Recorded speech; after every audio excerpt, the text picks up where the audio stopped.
ქვეყანაში მიმდინარე მოვლენების შესახებ მეხუთე პრეზიდენტმა სალომე ზურაბიშვილმა დოიჩე ველესთან ინტერვიუში ისაუბრა. მისი თქმით, რუსეთი საქართველოში ჰიბრიდულ აგრესიას ტესტავს, რასაც საერთაშორისო პარტნიორები უფრო მეტი ყურადღებით უნდა მოეკიდონ. სალომე ზურაბიშვილმა ოცნების გადაწყვეტილებებში ოლიგარქ ბიძინა ივანიშვილის გადამწყვეტ როლზეც ისაუბრა.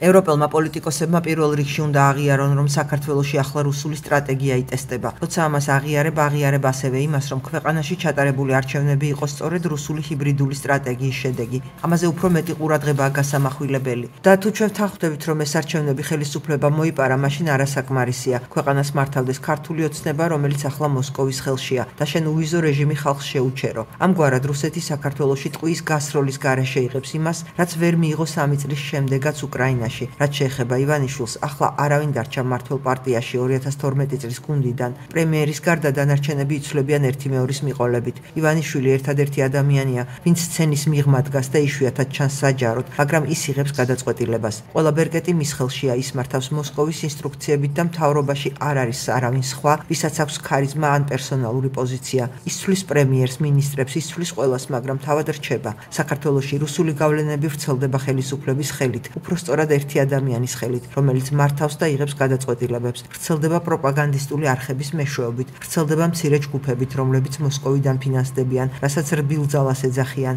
ასევე კოლ-ცენტრებით, რომლებიც არჩევნებისთვის გამოიყენება და ვრცელდება ფულით. მათ შეუძლიათ იყიდონ ბევრი ადამიანი, რომელსაც აქვს დაბალი შემოსავალი. ეს მარტივია ივანიშვილისთვის.